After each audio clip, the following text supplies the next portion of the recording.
जी। बिहार में जो चुनाव है, बिहार में चुनाव से पहले 3 जगह प्रोटेस्ट चल रहे हैं बेरोजगारी को लेकर। और लाठीचार्ज भी हो हाँ, रहा है। लाठीचार्ज भी हो रहे हैं। हमने कई वीडियो में देखा कि आप पंजाब जाते हैं और वहाँ के लोगों की मदद कर रहे हैं, ट्रक से सामान उतार के लोगों को दे रहे हैं। तो क्या सच में पंजाब की हालत बहुत ज़्यादा ख़राब है? क्योंकि आप ग्राउंड पे जाके देख कर आए हैं, तो क्या आपका अनुभव रहा पंजाब के बारे में?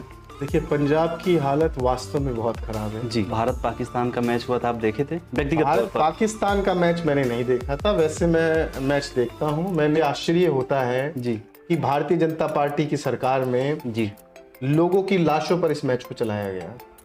ये बात इसलिए सही आपकी है कि 22 अप्रैल को भारत के पहलगाम में अटैक होता है और लगभग 26 लोग मारे जाते हैं, जहाँ तक मैं सही हूँ तो। और फिर लगभग 5 से 6 महीने बाद आप देख रहे हैं कि इंडिया और पाकिस्तान का मैच हो रहा है। क्या ये मैच होना सही था? आप हरियाणा से आते हैं और हरियाणा में राहुल गांधी और आप लोग पूरे जो कि वर्किंग मेंबर हैं, इतनी मेहनत करते हैं और हरियाणा में सरकार बनते बनते रह जाती है। क्या कारण हो सकता है कि कांग्रेस पार्टी हरियाणा में अपनी वापसी नहीं कर पाई? तो आपको लगता है कि वोट चोरी होती है? देखिए, मुझे लगता नहीं है, हमने तो सबूत दिया है। हाँ, ये भी बात सही है। ठीक है ना, फुल प्रूफ सबूत दिया है। देखिए, कोई राहुल गांधी जी ने यूट्यूबर्स की तरह कोई वीडियो नहीं बनाया, जी, प्रेस कॉन्फ्रेंस बुलाई है। अब आ जाइए आप, गौरव भाटिया राष्ट्रीय प्रवक्ता है भारतीय जनता पार्टी की, डिबेट में आते हैं। एक बार डिबेट में आए तो राहुल गांधी जी को क्या बोला कि राहुल गधा। हम बोलते हैं मेरी स्लिप टंग होगी, स्लिप टंग हमारी भी हो सकती है, हम भी गौरव भड़वा बोल सकते हैं। मीडिया तो वर्तमान समय की मीडिया तो मतलब मीडिया के बारे में मैं एक बात कहूंगा कि यदि जूते पे जहर लगाने ना भारतीय जनता पार्टी के लोग, तो सारी मीडिया मर जाएगी। इसका मतलब समझे आप? बिल्कुल सही। उत्तर प्रदेश और बिहार से जो लोग आते हैं यहाँ पे जॉब करने, उनके प्रति आप लोग का क्या नज़रिया है? किस प्रकार से देखते हैं कि ये बेरोजगार हैं या फिर ये रोजी रोटी के लिए आए या फिर ये भी भारत के एक अंग हैं? नमस्कार दोस्तों, द हिमांशु टॉक के इस नए पॉडकास्ट में आप सभी लोगों का बहुत बहुत स्वागत है। आज हमारे साथ यूथ कांग्रेस के राष्ट्रीय प्रवक्ता रॉबिन माइकल जी हैं। सबसे पहले तो सर आपका बहुत बहुत स्वागत है द हिमांशु टॉक में। Thank you Himanshu. एंड मैं देश की जनता को, हरियाणा की जनता को नमस्कार करता हूँ। And thank you so much for inviting me on this podcast. तो आज की पॉडकास्ट हम लोग शुरुआत करते हैं अपने भारत के युवाओं से। आज के समय में हमारे भारत के युवाओं की सबसे बड़ी चुनौती क्या है? बेरोजगारी या फिर सही शिक्षा का अभाव? आज जिस दिन हम बैठे हैं जी, सबसे महत्वपूर्ण दिन है। एक तो आज नरेंद्र मोदी जी जो हमारे देश के प्रधानमंत्री हैं, उनका जन्मदिन जी, है। उनके जन्मदिन पर उनको बहुत बहुत शुभकामनाएं। जी, साथ ही आज राष्ट्रीय बेरोजगारी दिवस भी है। तो बेरोजगारी दिवस के दिन आप मुझसे रोजगार पर जब बात करते हैं तो ये बहुत महत्वपूर्ण हो जाता है, क्योंकि देश में जो रोजगार की स्थिति है और जो बेरोजगारी का आंकड़ा है वो बहुत ही भयावह है। आज हम हरियाणा में बैठे हैं, ये शूटिंग हरियाणा में हो रही है। जी। मैं आपको बताऊं तो हरियाणा पूरे भारत में नंबर 1 पर है बेरोजगारी में। 38% बेरोजगारी है यहाँ पर हरियाणा में। उसके बाद आता है आपका पंजाब, फिर हिमाचल और फिर अन्य राज्य। लेकिन आप देखिए 38% यानी पढ़ा लिखा युवा बेरोजगार है और उसको रोजगार के अवसर नहीं मिल रहे। तो आज राष्ट्रीय बेरोजगार दिवस है। और साथ ही मैं आपको ये भी बताना चाहता हूँ कि आने वाले समय में बिहार में चुनाव है। जी, बिहार में जो चुनाव है, बिहार में चुनाव से पहले 3 जगह प्रोटेस्ट चल रहे हैं बेरोजगारी को लेकर। और लाठीचार्ज भी हो हाँ, रहा है। लाठीचार्ज भी हो रहे हैं, जिसमें पहला प्रोटेस्ट है कि शिक्षक भर्ती के लिए अभ्यर्थी अपने रिजल्ट का वेट कर रहे हैं। कुछ लोगों का रिजल्ट आया है आंशिक तौर पर, कुछ लोगों का नहीं आया है। तो जिन लोगों का नहीं आया है वो प्रोटेस्ट कर रहे हैं और प्रोटेस्ट के बाद पुलिस उन पर ताबड़तोड़ लाठीचार्ज कर रही है। दूसरा प्रोटेस्ट वहां पर चल रहा है कि पिछले 2 साल से कांस्टेबल, एसआई की कोई भर्ती नहीं निकली है। जो वहाँ के छात्र हैं, जो अभ्यर्थी हैं, वो इस मांग को लेकर सड़कों पर हैं कि चुनाव से पहले कम से कम, क्योंकि चुनाव के दौरान सरकारें सुनती हैं, काम करने की कोशिश करती है, तो उनकी कोशिश है कि कांस्टेबल और एसआई की जो भर्तियां हैं वो निकाली जाएं। लेकिन उन पर भी उसी पुलिस ने जिस पुलिस की भर्ती के लिए वो लोग प्रोटेस्ट कर रहे हैं, उन पर लाठीचार्ज किया गया। तीसरा प्रोटेस्ट वहां पर चल रहा है जो संविदा पर लोग लगे हुए हैं।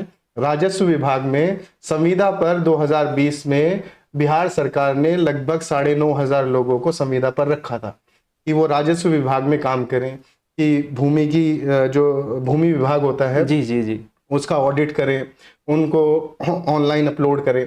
तो ये सारा काम अब उनकी मांग ये है कि हम संविदा पर रहकर जो लोग रेगुलर हैं उनसे ज्यादा काम करते हैं, लेकिन वेतन में हमें सिर्फ चूर्ण मात्र दिया जाता है, 20-25 समान काम हजार। समान वेतन। हाँ, समान काम समान वेतन की मांग वो कर रहे हैं। वो कह रहे हैं उसके अलावा जो भी भत्ते मिलते हैं परमानेंट, जो नौकरी वाले हैं वो भत्ते हमें भी मिले, लेकिन उन पर भी लाठीचार्ज किया गया। इस कदर लाठीचार्ज किया गया, मैं आपको फुटेज दिखाऊंगा या आप देखिएगा जाकर तो आपको पता चलेगा कि उनके हाथ तोड़ दिए गए, उनके सर तक फोड़ दिए गए।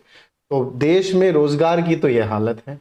ठीक है, मैं आपको एक आंकड़ा बताता हूँ, थोड़ा सा पुराना है। आप चले जाइए पश्चिम बंगाल, एक जो पोस्टमार्टम होता है, पोस्टमार्टम विभाग में 6 लोगों के लिए भर्ती निकली थी, केवल 6। उसके लिए 8,000 आवेदन आए थे। और कोई छोटे मोटे बेरोजगार लोगों के आवेदन नहीं आए थे, पीएचडी, एमबीए, ठीक है, आईटी सेक्टर से अच्छे खासे पढ़े लिखे लोगों ने उसमें आवेदन दिया था। 6 भर्तियों के लिए 8,000 लोग आवेदन देते हैं। ये हुई सरकारी नौकरी की बात। आप प्राइवेट पे चले जाते हैं गुजरात मॉडल नरेंद्र मोदी जी के, वहां पर अहमदाबाद में क्या हुआ, टाटा ग्रुप तो प्राइवेट है जी, उसने नौकरियां निकाली थी अपनी एयरलाइंस के लिए। तो वहां पर क्या हुआ कि लोगों की, छात्रों की, अभ्यर्थियों की और जो युवा है, इतनी भीड़ वहां पर आई, हजारों की तादाद में, लाखों की तादाद में, कि वहां की जो बिल्डिंग की रेलियां थी वो सब टूट गई और बाद में पुलिस ने दौड़ा कर उनको तोड़ा। तो ये आलम है देश में बेरोजगारी का। और बहुत महत्वपूर्ण सवाल था क्योंकि आज राष्ट्रीय बेरोजगारी दिवस है और नरेंद्र मोदी जी हमारे प्रधानमंत्री हैं, तो वो इस बात को सुने और इस पर काम करें, मेरी तो यही कामना है। चलिए, आपने अच्छा बताया इसके बारे में। अब हम लोग थोड़ा सा भारत में जो कुछ गंभीर मुद्दे हैं वर्तमान समय में उनको समझते हैं। पंजाब में बाढ़ आती है और पंजाब के लोग बिल्कुल परेशान हो जाते हैं। हमने कई वीडियो में देखा कि आप पंजाब जाते हैं और वहाँ के लोगों की मदद कर रहे हैं, ट्रक से सामान उतार के लोगों को दे रहे हैं। तो क्या सच में पंजाब की हालत बहुत ज़्यादा खराब है? क्योंकि आप ग्राउंड पे जाके देख कर आए हैं, तो क्या आपका अनुभव रहा पंजाब के बारे में? देखिए, पंजाब की हालत वास्तव में बहुत खराब है जी। और राहुल गांधी जी ने हाल ही में पंजाब में दौरा किया। वो गुरदासपुर गए, वो अमृतसर गए, आगे की कुछ गांव में जाना चाह रहे थे, सिक्योरिटी ने उन्हें रोक दिया। कल ही का उनका एक फुटेज आया जिसमें सिक्योरिटी के साथ उन्होंने बहुत कोशिश भी की वो आगे चले जाएं, लेकिन उन्होंने कहा कि सुरक्षा कारणों का हवाला देकर, जबकि ऐसी कोई बात थी नहीं। लेकिन पता नहीं कोई राजनीतिक प्रपंच रहा होगा जिसके चलते उनको रोक दिया गया, राहुल गांधी को रोक। अब कांग्रेस का यहाँ पर योगदान क्या रहा है? कांग्रेस की बहुत सारी टीमें, केवल पंजाब में नहीं, क्योंकि उत्तराखंड भी बेहाल है, हिमाचल भी बेहाल है, कश्मीर भी बेहाल है। तो यूथ कांग्रेस की और जो अपने मेन कांग्रेस है, महिला कांग्रेस है, या सेवा दल है, या एनएसयूआई है, इनकी सभी टीमें सभी क्षेत्रों में, सभी राज्यों में हैं और जरूरतमंद तक वस्तुएं पहुंचा रही हैं। जो अपने कैपेसिटी में हम लोग कर सकते हैं, अपने पर्सनल फंड से हम लोगों ने योगदान देके लोगों तक राहत पहुंचाने का काम किया है। अभी प्रधानमंत्री मोदी भी गए थे पंजाब, लेकिन वो, मुझे बड़ा अफसोस होता है कि एक बहुत छोटा सा पैकेज राहत का वो देकर आए, 1600 करोड़ का। आरोप तो ये भी लगते हैं उन पर कि वो सिर्फ हवाई यात्रा करके चले आए। हवाई यात्रा तो उन्होंने की, देखिए हवाई यात्रा तो हर जगह की करते हैं। मैं आपको बहुत सारे आंकड़े बताऊंगा, 2014 से लेकर मेरे पास एक लंबी फहरिस्त है। 16 बार ऐसे इंसिडेंट रहे हैं जहां पर राहुल गांधी पीड़ितों से जाकर मिले, बाढ़ पीड़ितों से मिले, या फिर वहां पर दंगे हुए थे उनसे मिले, या वहां पर आतंकवादी हमले हुए थे उनसे मिले। लेकिन नरेंद्र मोदी जी ने या तो ट्वीट किया या फिर हवा से भ्रमण करके आ गए। पंजाब में भी यही हुआ। पंजाब में हालात इतने खराब हैं, वहां पर आपने 1600 करोड़ रुपए का बजट दिया। आम आदमी पार्टी सरकार कह रही है कि ये बजट कुछ भी नहीं है। हमने भी उसका मुआयना किया तो हमें पता चलता है कि 1600 करोड़ रुपए वहां पर कुछ भी नहीं है, वहां की स्थिति को देखते हुए, क्योंकि वहां पर बहुत भयावह स्थिति है। यूथ कांग्रेस की टीम वहां पर गई हुई है। हमने अपने लेवल पर लोगों तक पहुंचने की कोशिश की। इतना ही नहीं, राहुल गांधी जी ने अपील की है कि पंजाब में जितने भी एमएलए हैं, जितने भी विधायक हैं, वो अपनी 1 महीने की तनख्वाह राहत कोष में दें ताकि जरूरतमंदों की मदद हो सके। और अपनी कैपेसिटी पे, अपने स्तर पर जो भी जरूरतमंद लोग हैं उनकी मदद करने की कोशिश करें। तो ये तो रहा कांग्रेस पार्टी का योगदान, क्योंकि कांग्रेस पार्टी के पास कोई फंड्स नहीं है, मतलब राहत कोष में फंड्स नहीं है, क्योंकि वो सरकार के पास होते हैं। लेकिन फिर भी अपनी कैपेसिटी में हम लोगों ने जितना हमसे हो सकता था वो करने की कोशिश की। अच्छा, कहीं ऐसा तो नहीं कि प्रधानमंत्री या फिर पूरी बीजेपी द्वारा पंजाब की मदद इसलिए नहीं की जा रही है कि पंजाब में जो कि बीजेपी की सरकार नहीं है?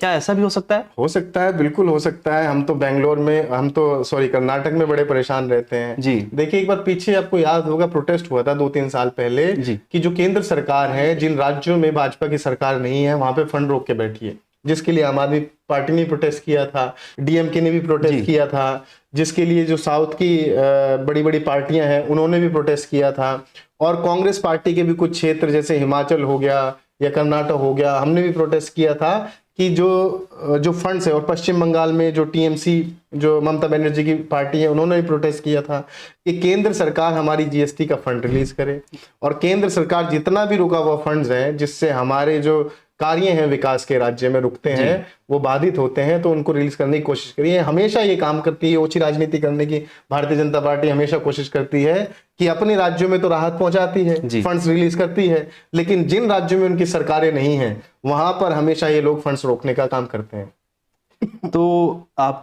मैच देखते हैं? मैं मैच देखता हूं।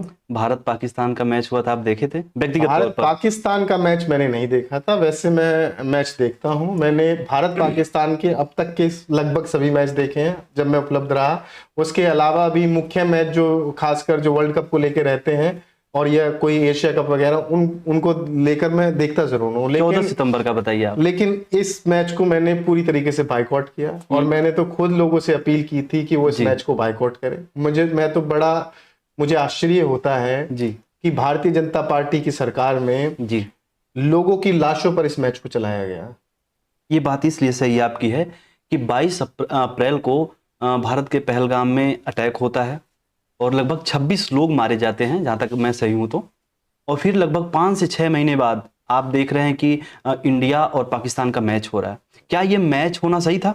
ये मैच केवल और केवल पैसा कमाने के लिए, उनको वहां पर रोते बिलखते लोगों के जो लोग शहीद हुए थे, जो लोग मारे गए थे 26 लोग, उन परिवारों के रोते बिलखते चेहरे याद नहीं आए। एक पिता, मेरे सामने तो आज भी वो मंजर दौड़ता है कि एक पिता वहां पर जब अपने बेटे की अस्थियां बहा रहे थे तो किस प्रकार बिलख बिलख कर रो रहे थे, और वो पूरी जिंदगी रोते रहेंगे, इस बात का मातम मनाते रहेंगे कि उन्होंने अपना इकलौता बेटा खो दिया। एक बहन जिसकी नई नवीली शादी हुई थी, शादी को 1 हफ्ता हुआ था, वो हनीमून के लिए गई थी और उसके पति की वहां पर हत्या कर दी गई। करोड़ों लोगों ने इस मैच का विरोध किया। मुझे नहीं समझ आया कि करोड़ों लोगों के विरोध के बाद भी केंद्र सरकार ने और खासकर आईसीसी ने, बीसीसीआई ने इस बात की इजाजत कैसे दी कि वो पाकिस्तान के साथ इस मैच को करे। उसके बाद नौटंकियां की जाती है। क्या नौटंकी की जाती है कि पर्दे के पीछे ऑफ कैमरा आप पाकिस्तानी खिलाड़ियों से हाथ मिलाते हैं। आप पीसीबी चेयरमैन जो नकवी हैं, मोहसिन नकवी, उनसे हाथ मिलाते हैं, लेकिन फील्ड पे जाकर आप नौटंकी करते हैं, ड्रामा करते हैं कि मैं हाथ नहीं मिलाऊंगा, मैं विरोध करूंगा। अरे विरोध क्या करना है आपने, जब आपने पैसे कमाकर पाकिस्तानी पार्टी को दे दिए। सैकड़ों करोड़ रुपए कमाए जाते हैं भारत पाकिस्तान के एक मैच से। जो रिसर्च किया है, जो मैंने देखा है, 450 से 500 करोड़ रुपए एक मैच से कमाया जाता है, जिसका एक हिस्सा पाकिस्तान को भी जाएगा। आप हाथ ना मिलाओ, उसको फंड्स चले गए, वो उसका इस्तेमाल चाहे आतंकवाद में करे, चाहे आतंकवादी गतिविधियों में करे। ऊपर से भारतीय जनता पार्टी के लोग तो पाकिस्तानियों के साथ बैठकर मैच खेलते हैं, गलबैयां करते हैं, हंसी टिटोला करते हैं, और फिर आकर हमें चूरण बेचते हैं राष्ट्रवाद का कि देखिए राष्ट्रवादी वो होता है जो पाकिस्तान का विरोध करे, राष्ट्रवादी वो होता है जो अपने देश का सम्मान करे। आपका सम्मान कहां गया जब आप 26 लोगों की लाशों पर इस मैच को करा रहे थे? 26 लोग मारे गए, केवल 26 लोग ये नहीं मारे गए। उसके बाद जब भारत पाकिस्तान वॉर चल रही थी, उसके बाद पाकिस्तान ने पुंछ में गोलाबारी की, लेकिन वहां पर भी 16 लोग मारे गए। सुनिए आप, वहां पर 16 लोग मारे गए और 22 बच्चे अनाथ हुए। राहुल गांधी जी ने वहां का दौरा किया, और आप सर्च कर लीजिएगा, ये न्यूज पोर्टल पर है, पब्लिक डोमेन में है कि 22 बच्चों को राहुल गांधी जी ने गोद लिया, उनकी पढ़ाई का खर्चा उठाया। ये होती है मदद और ये होती है भावना। करोड़ों लोगों के प्रोटेस्ट करने के बाद, विरोध करने के बाद भी यदि आप खेल को इतनी तवज्जो देते हैं, और मैं तो तब कहता हूं कि आईसीसी का अध्यक्ष कौन है? जय शाह के पिता कौन है? देश के गृह मंत्री। और देश के गृह मंत्री का दोस्त कौन है? नरेंद्र मोदी, देश का प्रधानमंत्री। इतने पावरफुल लोग हैं, 1 सेकंड में उठा के किसी को अंदर कर सकते हैं, कुछ भी बैन कर सकते हैं। वो एक मैच को बैन नहीं कर पाए। ठीक है, सब कंट्रोल हमारे हाथ में होने के बाद भी, क्योंकि सबको चमचमाते नोट, खनखनाते नोटों की आवाज आ रही थी, वही दृश्य आंखों के सामने चल रहा था। रोते बिलखते लोगों का कोई दृश्य इनकी आंखों के सामने नहीं था। सबसे बड़ी बात है कि ये हम लोगों को राष्ट्रवाद का चूरण बेचते हैं, और सबसे बड़े गद्दार, सबसे बड़े देशद्रोही ये भारतीय जनता पार्टी के लोग हैं। और इस मैच के दौरान लगातार आप देख रहे हैं कि कुछ खिलाड़ियों का विरोध हो रहा है, चाहे वो शुभम गिल हो या फिर वो सूर्य कुमार यादव हो। क्या खिलाड़ियों का व्यक्तिगत रूप से विरोध करना उचित है? क्या खिलाड़ियों के हाथ में ये है बिल्कुल उचित है जी। अब आप समझिए कि जब आपको पता है कि आप ऑफ कैमरा पाकिस्तानी के खिलाड़ियों के साथ हाथ मिला रहे हैं जी। आप पीसीबी मोहसिन नकवी जी। है पीसीबी के चेयरमैन पाकिस्तान क्रिकेट बोर्ड उनसे हाथ मिला रहे हैं और फील्ड पर आकर आप ड्रामा कर रहे हैं नौटंकी कर रहे हैं। मैं मानता हूं कि आप पर सूर्य कुमार कप्तान है उन पर दबाव रहा होगा क्योंकि भाई अध्यक्ष आईसीसी का जय शाह है उनके पिता गृह मंत्री हैं फिर दोस्त भी उनके प्रधानमंत्री है तो दबाव रहा होगा कि आपको ये जाकर वहां पर करना है। लेकिन एक सच्चे खिलाड़ी एक सच्चे राष्ट्रवादी और लोगों करोड़ों लोगों की भावनाओं का सम्मान करते हुए आपको क्या करना चाहिए था आपको मना कर देना चाहिए था भैया या तो मैं ये मैच नहीं खेलूंगा और यदि मैं खेल लूंगा तो मैं इस प्रकार का कोई ड्रामा कोई प्रोपोगंडा नहीं रचूंगा कि मैं जाकर वहां के खिलाड़ियों से हाथ ना मिलाऊं।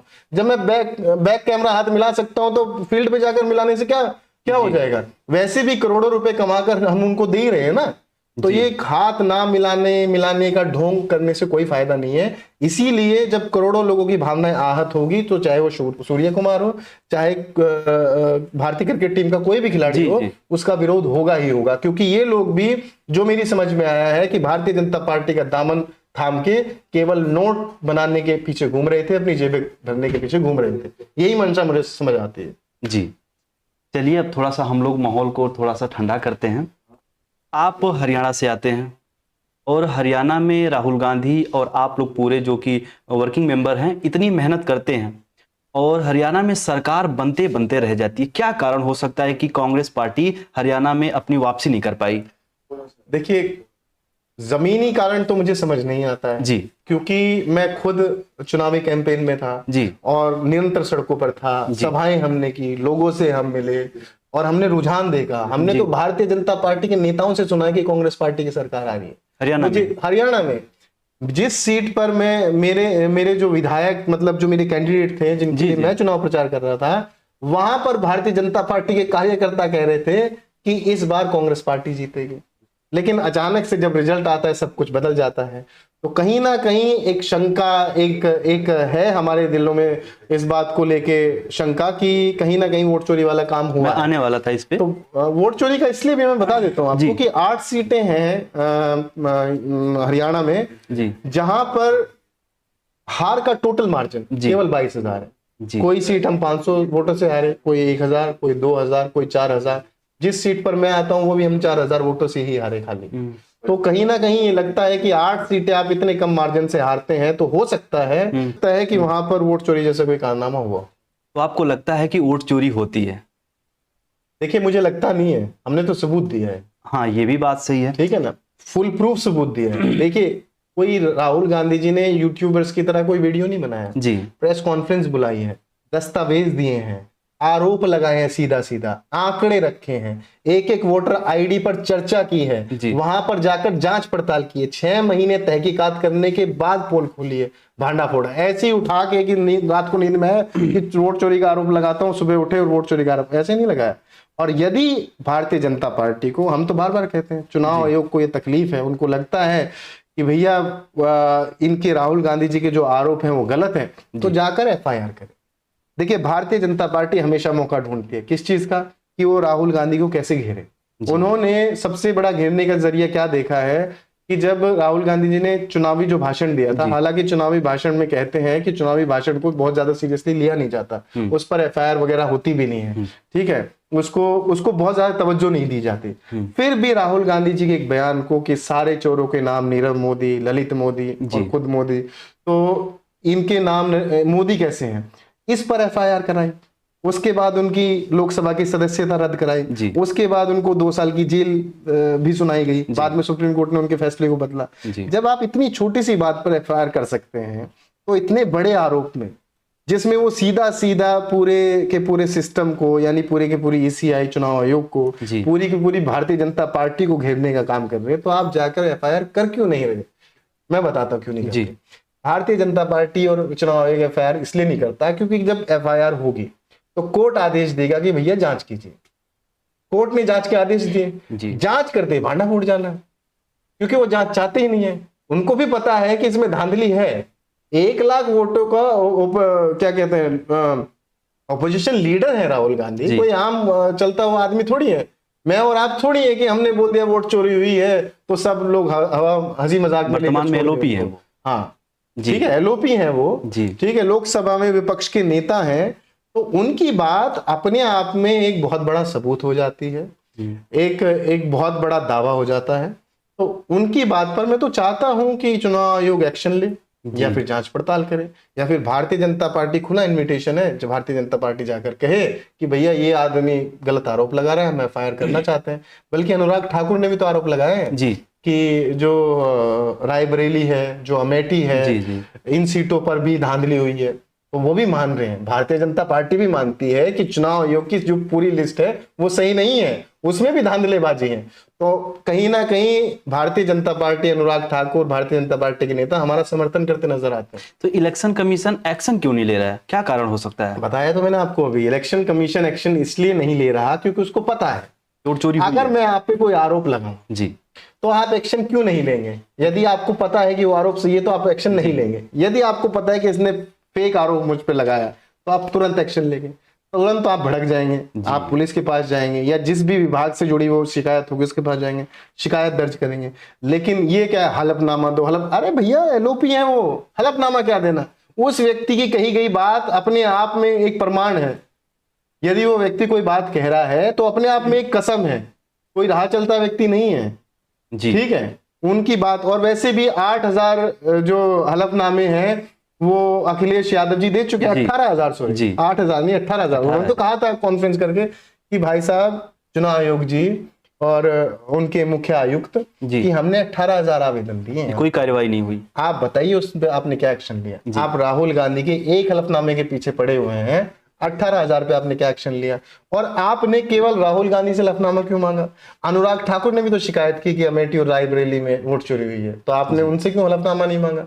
उनसे भी बोलते ही कसम खा के और हलफनामा दीजिए कि वोट चोरी अमेठी में हुई है। केवल राहुल गांधी। आप समझिए ये दोनों एक ही थाली के चट्टे बट्टे हैं। ठीक है, चुनाव आयोग और भारतीय जनता पार्टी एक ही थाली के चट्टे बट्टे हैं, एक गिरेगा तो दूसरा अपने आप गिर जाएगा। तो आप कह रहे हैं कि इलेक्शन कमीशन बीजेपी के लिए काम करता है? बिल्कुल, काम संवैधानिक बॉडी है ये। बिल्कुल संवैधानिक, हम तो खुले तौर पर कहते हैं जी। जिस तरह की उनकी प्रेस कॉन्फ्रेंस रही जी, भाइयों बहन, अपनी माताओं बहनों की फुटेज वोट डालते हुए, कोई हम उसको व्यक्तिगत तौर पर रिलीज कर सकते हैं क्या? अरे भैया वॉशरूम की थोड़ी फुटेज मांगी थी, आपने वहां कैमरे लगाए क्यों थे जब वोटिंग हो रही थी? यदि वो इतना प्राइवेट मूवमेंट था तो आपने वहां पर वीडियो रिकॉर्डिंग करी क्यों?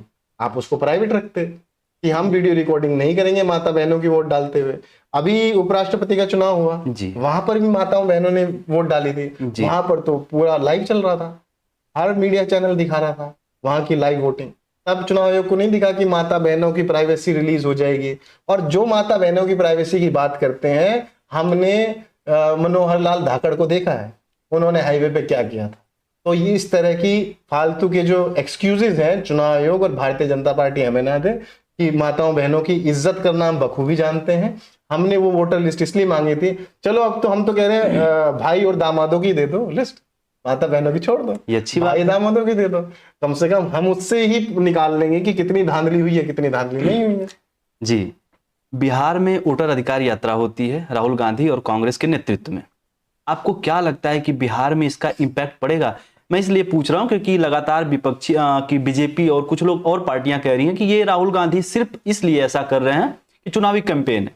इस पर आपकी क्या राय है? इम्पैक्ट पड़ेगा बिहार के लोगों को? इम्पैक्ट तो बहुत अच्छे से पड़ गया है जी, असर दिख रहा है। असर दिख रहा है। लाखों लोग राहुल गांधी जी की यात्रा में थे, जन सैलाब उमड़ा हुआ था। उसके बाद मैं आपको असर एक पूरा फुल प्रूफ आपको जवाब देता हूं असर कैसे पड़ा है। इस यात्रा के बाद पूरी भारतीय जनता पार्टी तिलमिला गई है। उनके पास काट करने के लिए कोई तरीका नहीं है। वो बेरोजगारी पे बात नहीं करना चाहते। बिहार में 20 सालों से लगभग नीतीश कुमार है और एनडीए की सरकार है, नरेंद्र मोदी जी के मतलब भारतीय जनता पार्टी की सरकार है। तो भारतीय जनता पार्टी और जेडीयू की सरकार 20 साल होने के बाद भी ये वोट आज भी रोजगार पे नहीं मांग रहे। ये क्या कह रहे हैं? मोदी जी को गाली दे दी भैया, मोदी जी को गाली दे दी, हमें वोट दे दो। मोदी जी को गाली कैसे दे दी? अरे बिहार चुनाव मोदी जी को गाली के बेसिस पे आप वोट मांगोगे? मैं तो हैरान रहा उस दिन ये देख के जब नरेंद्र मोदी जी ने बाकायदा एक वीडियो जारी किया ये कहते हुए कि मेरी माँ को गाली दी। अरे आपने पिछले 15 सालों से आप राहुल गांधी जी को, उनके परिवार को, इंदिरा गांधी जी को, सोनिया गांधी जी को, जी। प्रियंका गांधी जी को हर तरीके से घेरते हैं, हर तरीके से गरियाते हैं। आज तक उन्होंने मुद्दा नहीं बनाया। एक कार्यकर्ता या पता नहीं कौन व्यक्ति था, उसकी तो फोटो भी सामने नहीं हुई सार्वजनिक, क्योंकि जब वो वीडियो मैंने देखा उसमें वो व्यक्ति दिखाई नहीं दे रहा है, उसकी आवाज दिखाई दे रही है, और उस पर तुरंत कार्रवाई हुई।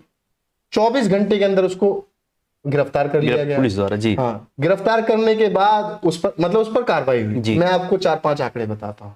आप जानते हैं प्रेम शुक्ला कौन है? भारतीय जनता पार्टी के राष्ट्रीय प्रवक्ता है जी। सुरेंद्र राजपूत कौन है? कांग्रेस पार्टी के राष्ट्रीय प्रवक्ता है जी। लाइव चैनल डिबेट में इतनी गंदी गाली दी है कि मैं कह नहीं सकता मुंह से, आप जाकर देख लीजिए। ठीक है, उसके बाद भाजपा ने क्या एक्शन लिया? क्या उनको पार्टी से निकाला? नहीं। क्या उनको गिरफ्तार कराया? नहीं। क्या उनके लिए एफआईआर करी? नहीं। आप टी राजा को जानते हैं जी। अब तक भारतीय जनता पार्टी में थे, अभी कुछ दिनों से ही 2 महीने से ही उन्होंने भारतीय जनता पार्टी छोड़ी है, कुछ उनके व्यक्तिगत कारण रहे होंगे, लेकिन उससे पहले जनसभाओं में किस प्रकार की वाहियात और भद्दी भद्दी माँ बहनों की गालियां उन्होंने दी हैं। क्या तब भारतीय जनता पार्टी ने उन पर एफआईआर करे? क्या पार्टी से तब उनको निकाला था? क्या तब उनकी गिरफ्तारी कराई थी? नहीं। अब आप आज ही पश्चिम बंगाल में इनके शुभेंदु अधिकारी, भारतीय जनता पार्टी के सबसे बड़े नेता है शुभेंदु अधिकारी, उन्होंने राहुल गांधी जी के लिए क्या बोला था, वो वर्ड भी मैं आपको नहीं बता सकता ऑन कैमरा, वो आप जाकर सर्च कर लीजिएगा। क्या भारतीय जनता पार्टी ने उनको निकाला? क्या उन पर एफआईआर हुई? क्या उन पर गिरफ्तारी हुई? अब आ जाइए आप, गौरव भाटिया राष्ट्रीय प्रवक्ता है भारतीय जनता पार्टी के, डिबेट में आते हैं। एक बार डिबेट में आए तो राहुल गांधी जी को क्या बोला कि राहुल गधा, इस तरह की मतलब अमर्यादित भाषा का इस्तेमाल किया। बाद में बोलते हैं मेरी स्लिप टंग हो गई। स्लिप टंग हमारी भी हो सकती है, हम भी गौरव भड़वा बोल सकते हैं, लेकिन हम बोलना नहीं चाहते क्योंकि हमें पता है इस तरह की बातें इस्तेमाल नहीं करनी चाहिए।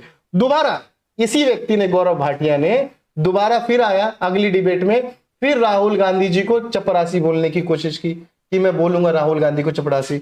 इस तरह की बातें होने के बाद क्या कभी भी नरेंद्र मोदी जी कैमरे पर आकर ये कहा कि भारतीय जनता पार्टी के जितने भी नेता हैं उनको गलत भाषा का इस्तेमाल नहीं करना चाहिए, या उनके खिलाफ कोई एक्शन लिया हो, पार्टी से निकाला हो, एफआईआर कराई हो, गिरफ्तारी कराई हो? नहीं।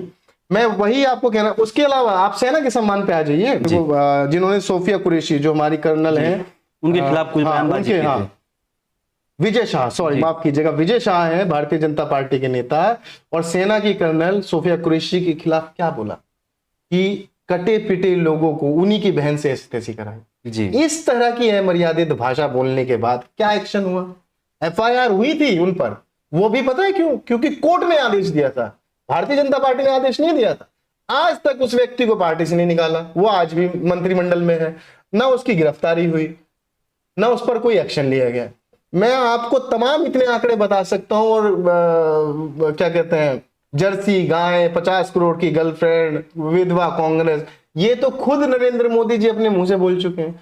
तो इस प्रकार की भाषा का इस्तेमाल करने के बाद ये किसी भी तौर पर इस कैंपेन को सिर्फ बिहार में इस मुद्दे को बनाकर कि मेरी माँ को गाली दी, मैं कहता हूं किसी की माँ को गाली नहीं मिलनी चाहिए जी। चाहे वो आम आदमी की माँ हो, चाहे वो प्रधानमंत्री की माँ हो, सभी माँओं के प्रति हमारी संवेदनाएं हैं, हमारी इज्जत है। कांग्रेस पार्टी सबका सम्मान करना जानती है जी, ठीक है, और हमने दिखाया है। आज तक मैं कहूँ, मुझे अपने नेता राहुल गांधी पर इतना गर्व पता क्यों है जी? उस व्यक्ति ने 2019 में चुनाव प्रचार के दौरान कहा था, एक रिपोर्टर ने उनसे पूछा था कि आप उनकी माता को लेकर कुछ कहना चाहते हैं, परिवार को, तो उन्होंने कहा था कि मैं नरेंद्र मोदी की माता, उनके परिवार, उनके वैवाहिक जीवन पर कोई टिप्पणी नहीं करना चाहता, क्योंकि मेरे मुद्दे राजनीतिक हैं, मेरे मुद्दे इस देश के प्रति जवाबदेही के लिए है, ना कि मैं किसी पर व्यक्तिगत टिप्पणी करूं। चाहते तो वो भी मां पर टिप्पणी कर सकते थे कि नरेंद्र मोदी जी ने अपनी मां को नोटबंदी की लाइन में लगाया, या चाहते तो वो भी हीरा बहन पर टिप्पणी कर सकते थे कि नरेंद्र मोदी जी ने अपने वैवाहिक जीवन संपन्न नहीं किया, वो रात को छोड़कर चले गए। चाहते तो उनके पास भी बहुत सारे पॉइंट हैं, लेकिन वो व्यक्ति जानता है कि व्यक्ति का जो है टीका टिप्पणी नहीं करनी चाहिए। तो इसीलिए मुझे गर्व है, इसीलिए मैं अपने नेता का सम्मान करते हुए कांग्रेस पार्टी में बड़े गर्व से कहता हूं कि मैं कांग्रेस पार्टी का सदस्य हूं और मैं राहुल गांधी जी का बहुत सम्मान करता हूं। तो प्रधानमंत्री मोदी जी की बात हो ही रही है, तो प्रधानमंत्री मोदी जी मणिपुर करीब 2 या 2.5 साल बाद जाते हैं, तो ऐसा क्या कारण हो सकता है कि एक प्रदेश, भारत का ही एक अंग मणिपुर बिल्कुल जल उठा और प्रधानमंत्री मणिपुर गए नहीं? वहां का हाल तक नहीं देखे और व्यक्तिगत रूप से उस महिला से मिले नहीं जिसे वहां पे घुमाया गया, तो क्या कारण हो सकता है? इस पे क्या सोचते हैं? कारण हो सकता है, चुनावी कारण हो सकता है जी। देखिए, चुनावी तौर पर मणिपुर को नरेंद्र मोदी जी बहुत महत्वपूर्ण मानते नहीं, क्योंकि जी। वहां पर एक ही लोकसभा की सीट है। जी। एक लोकसभा की सीट आए ना आए कोई फर्क नहीं पड़ता। आज वहां पर आप 10 या 20 लोकसभा की सीटें कर दीजिए कि मणिपुर में 20 लोकसभा सीटें हैं, मैं आपको गारंटी दे रहा हूँ, लिख के ले लीजिए, नरेंद्र मोदी जी 2 दिन बाद ही वहां पर दौरा करेंगे, मणिपुर पर दौरा करेंगे, और अब से 20 बार दौरा कर चुके होते हैं। मैं ये कहता हूं कि बहन बेटियों के सम्मान की बात करते हैं, ये ढोंगी लोग वहां पर यात्रा निकाल रहे थे बिहार में, इनकी माता तो गुजरात की थी, गुजरात क्यों नहीं बंद किया इन्होंने, बिहार क्यों बंद किया इन्होंने? सारी की सारी भावना हाथ बिहार के लोगों की हुई है, बिहार के कार्यकर्ताओं की हुई है। इनका जो राष्ट्रीय अध्यक्ष बिहार का है, सॉरी प्रदेश अध्यक्ष, बिहार का जो प्रदेश अध्यक्ष है भारतीय जनता पार्टी का, वही रो रहा था जी। भाई, हरियाणा का नहीं रोया, गुजरात का नहीं रोया जहां की उनकी मां थी, उत्तर प्रदेश का नहीं रोया, तमाम 26-28 जिले हैं उनके जो प्रदेश अध्यक्ष हैं वो नहीं रोए, बिहार का ही क्यों रोया, बिहार ही क्यों बंद किया? क्योंकि माता के सम्मान को, माँ के सम्मान को भी वोटों में बदलना चाहते हैं। अब बात रही मणिपुर की, मणिपुर में कितनी इतना ज्यादा आपत्तिजनक या इतनी ज्यादा बुरी स्थिति मणिपुर में थी जी। और इतना भयावह दृश्य मणिपुर ने देखा कि 2 बहनों को नग्न करके बिना वस्त्र के परेड कराई गई, ठीक है, और सैकड़ों लोग पीछे चल रहे थे जी। ये उनके गुप्तांगों के साथ किस प्रकार की हरकत कर रहे थे, वो फुटेज जारी हुआ, उसके बाद उनके साथ सामूहिक बलात्कार हुआ। इतनी दयनीय स्थिति पर भी नरेंद्र मोदी जी ने कोई शोक नहीं जताया, वो मणिपुर नहीं गए। पूरा मणिपुर 2.5 साल से चल रहा है। अब भी पता क्यों गए? क्योंकि मणिपुर में उनको एक रेलवे स्टेशन का उद्घाटन करना, रेल परियोजना, और वहां पर भी वो वहां पर जो पीड़ित लोग हैं जो शिविर कैंपों में रह रहे हैं उनसे जाकर नहीं मिले, वो वहां पर भी अपना इवेंट मैनेजमेंट चला रहे थे, अपना समारोह कर रहे थे, इवेंट्स कर रहे थे। जबकि राहुल गांधी जी वहां पर 2 बार जा चुके हैं, पीड़ित लोगों से जो राहत शिविर में रह रहे हैं उनसे मिल चुके हैं। तो प्रधानमंत्री ये क्यों नहीं कर सकते? आप 20-30 सीटें वहां पर कर दीजिए लोकसभा की। मैं कह रहा हूं ये व्यक्ति एक जाके गले में मिलेगा, हो सकता है पैर भी धो दे, कि कुछ लोगों के पीछे में पैर धो के दिखाए भी हैं। चलिए, तो एक बहुत ही गंभीर सवाल है कि कांग्रेस पार्टी पर लगातार बीजेपी और बीजेपी के सहयोगी आरोप लगाते हैं कि कांग्रेस पार्टी हिंदुओं से ज्यादा मुसलमानों के बारे में सोचती। ये बात मैं इसलिए आपसे पूछ रहा हूं कि बीजेपी और उनके सहयोगी ये साबित करते हैं कह के कि जो बांग्लादेश से आते हैं या फिर श्रीलंका से आते हैं उन मुसलमानों का कांग्रेस पार्टी कभी विरोध नहीं करती। देखिए, मैं आपको एक चीज बताता हूँ, हम करेंगे बात आंकड़ों पे जी। व्हाट्सएप यूनिवर्सिटी के छात्र तो है जो मुंह में आया बोल दिया जी। 28,000 से अधिक बांग्लादेशी, सिर्फ बांग्लादेशी की बात कर रहा हूँ, वैसे आंकड़ा 80,000 लोगों का है जिनको घर वापसी कराएगी, यानी वापस भेज दिया गया जी, ठीक है, जिनको डिपोर्ट किया गया इंग्लिश भाषा में, ठीक है। वो 2004 से 14 की स्थिति में बता रहा हूँ। कांग्रेस पार्टी के राज में 2004 से 14 तक 28,000 बांग्लादेशी को डिपोर्ट किया गया देश से। अब आ जाइए 2014 से लेकर 2025 हो गया, 24 तक आ जाइए, 10 साल ले लीजिए आप। 10 साल में 2015, 16, 17 केवल 2800 जो बांग्लादेशी थे उनको वापस भेजा गया, डिपोर्ट किया गया। बीच के आंकड़े हैं नहीं। फिर आ जाइए 23 और 24 पे 2600 लोगों को वापस भेजा गया जी। तो आपको मैंने 4 साल का आंकड़ा बता दिया, ये कितनी स्थिति बैठती है? 5,000 लोग, 5,000 बांग्लादेशियों को वापस भेजा। अब आप बता दीजिए, कांग्रेस पार्टी मुसलमानों का बहुत समर्थन करती या एक तरफा पार्टी होती, मुसलमानों के हित में सोचती, तो बांग्लादेशियों को वापस क्यों भेजती? वो तो रख लेती ना उनको, बिल्कुल शायद उनका वोट बैंक बन जाता। लेकिन फिर भी उन्होंने 28,000 लोगों को वापस भेजा। और ये पिछले 10 सालों में इतनी सशक्त सरकार होने के बाद भी पिछले 10 सालों में 4-5 हजार लोगों को वापस भेज पाए। और उसके ऊपर भी आप देखिए, मैं पूछता हूं आपसे कि केंद्र सरकार के पास सीआरपीएफ है, जितनी बॉर्डर सिक्योरिटीज हैं वो केंद्र सरकार के पास आती हैं, ये लोग आ कैसे रहे हैं अंदर? ये कहते हैं कि जो पश्चिम बंगाल की बात करें तो ममता बनर्जी के सहयोग से आते हैं। पश्चिम बंगाल का बॉर्डर तो सेंट्रल गवर्नमेंट के पास है ना, ये भी बात सही। अगर सेंट्रल गवर्नमेंट के पास उसका बॉर्डर है और वहां की पुलिस उस बॉर्डर को छेद करके, उस सेंधमारी करके उस बॉर्डर में और बांग्लादेशियों को ले आती है, मान लीजिए वहां की सरकार भी ले आती है, ये तो बड़ा फेलियर है। हमारी जो सुरक्षा एजेंसीज हैं, हमारे जो बॉर्डर है, बड़े असुरक्षित है। एक टीएमसी पार्टी, एक पश्चिम बंगाल की सरकार वहां से लोगों को ले आती है और केंद्र सरकार की इतनी मजबूत जो सिक्योरिटी है वो कुछ नहीं कर पाती। इसका मतलब है कि हमारे बॉर्डर्स बहुत असुरक्षित है।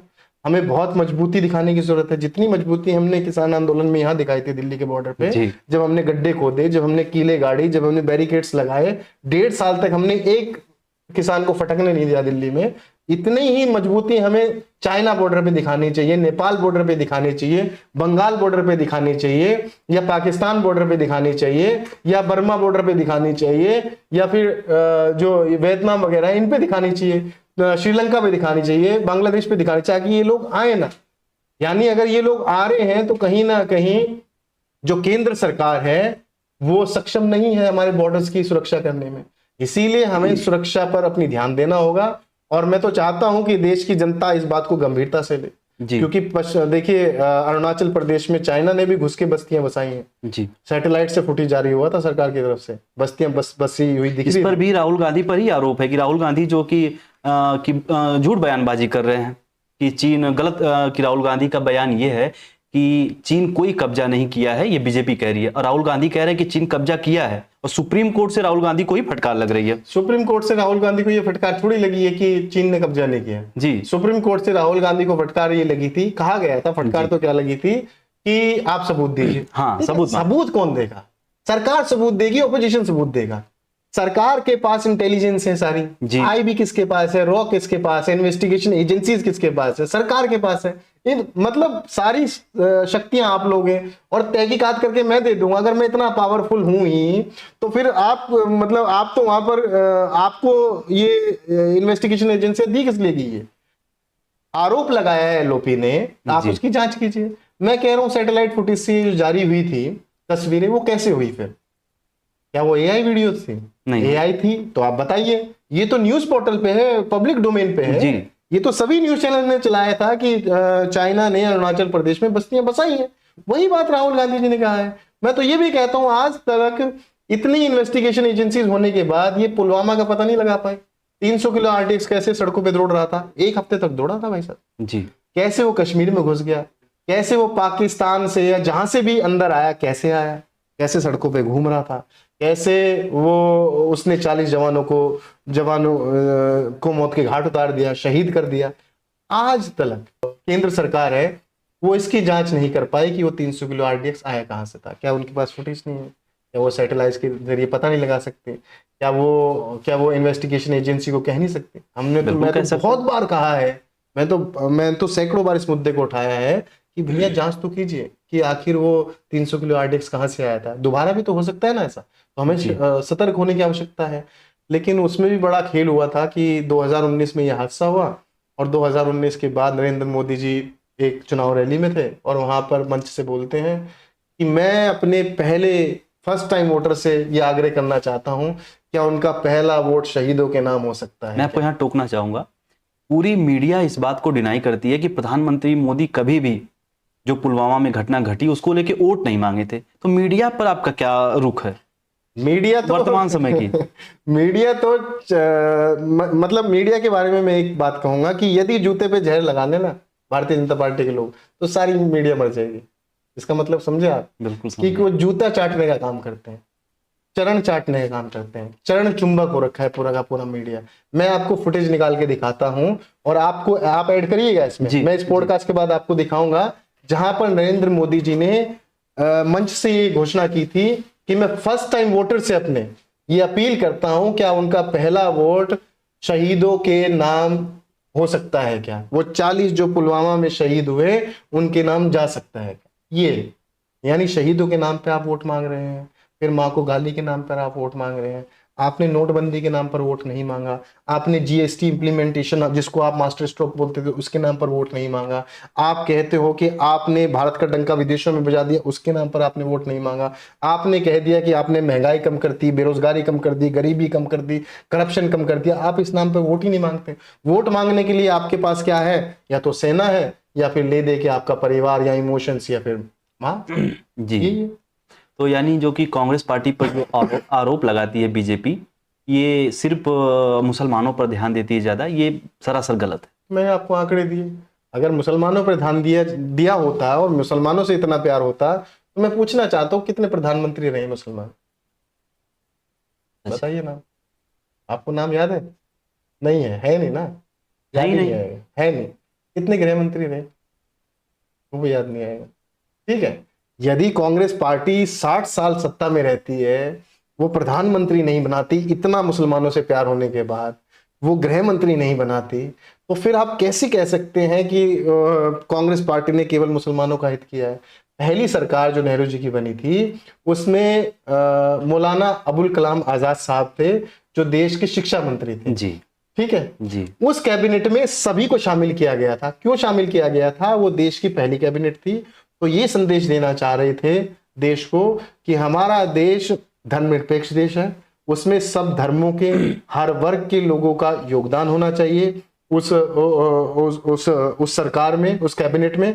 इसीलिए बाबा साहब अंबेडकर को भी कानून मंत्री बनाया गया, इसीलिए मौलाना अबुल कलाम आजाद को भी। और वो इसलिए नहीं कि सिर्फ मुसलमान थे, वो इसलिए कि वो डिजर्व करते थे। He was an intellectual person, इसलिए उनको मौका दिया गया था। ठीक है, और तो और इन्होंने तो संघ के लोगों को भी इसमें रखा था फर्स्ट कैबिनेट में।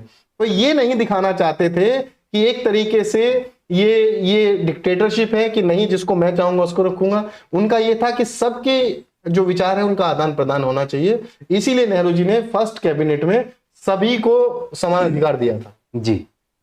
तो हिंदू राष्ट्र पर यूथ कांग्रेस के राष्ट्रीय प्रवक्ता रॉबिन माइकल क्या सोचते हैं? हिंदू राष्ट्र केवल एक बुलबुला है जिसको बार बार फुला के लोगों को रिझाने की कोशिश की जाती है। जैसे बच्चे, वो आपने देखा है कि वो झाग वाला आता है, जी, बिल्कुल, उसमें डालते हैं, फूंक मारते हैं, बहुत सारे गुब्बारे निकलते हैं, बलून्स, ठीक है, बुलबुले आप निकलते हैं, उसके बाद बच्चे खुश हो जाते हैं, ताली बजाते हैं। तो यही है आजकल। क्या है कि जिन लोगों को राजनीति में हस्तक्षेप नहीं करना चाहिए, जैसे बाबा हैं, तो खुद को सो कॉल्ड बाबा कहते हैं, मैं तो कहता ही नहीं इनको क्योंकि ढोंगी है, वो आजकल हिंदू राष्ट्र का बिगुल बजा रहे हैं। मैं आपको एक आंकड़ा बताता हूँ। हमारा पड़ोसी देश है नेपाल जी, क्या हुआ अभी 4 दिन पहले, जल रहा था दूध का, ठीक है, नेताओं को दौड़ा दौड़ा कर पीटा गया। ठीक है, खबरें बाद में हालांकि इसको नकार दिया गया कि पूर्व प्रधानमंत्री की जो वाइफ थी उनको भी जला दिया गया। बहुत वित्त मंत्रालय हो, प्रधानमंत्री हो या कोई और कैबिनेट का मिनिस्टर हो, सबको दौड़ा दौड़ा कर पीटा गया। आपको पता है ये नेपाल 237 साल हिंदू राष्ट्र रहा है।